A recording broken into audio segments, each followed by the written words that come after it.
the notion that I'm trying to deliver is to take it gently. When you need to, approach your fitness journey in a sustainable way. That a lot of people, like you said, just try to go all in because I was hearing you talk about hot girl summer, and as summer approaches, we're like, okay, we need to go hard and we need to do 100 burpees a day, and then what happens is when summer is over, you realize it's not sustainable, and you go into this route. So, this cycle of the New Year's resolutioners. But the goal is just trying to be healthy for the rest of your life and for everyday life. That's what it is, and that's sustainability. Yes. Exactly.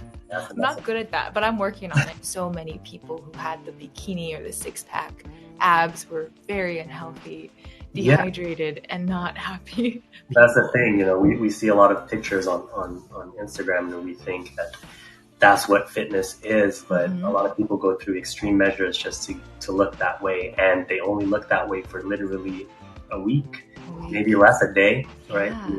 Get all the pictures now and then. Yeah, exactly. So there's an importance to know the difference between extreme athletes, because they are athletes, right? Right. What we have to always think about is everyday life, activities of daily living, things like... I love my hikes.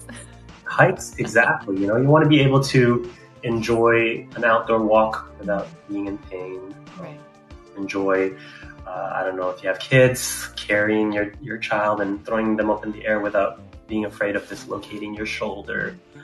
Going to the grocery store and carrying those bags and having the stamina to be able to do that. Those are the things that we should be focused on. Quality of life. Quality of life.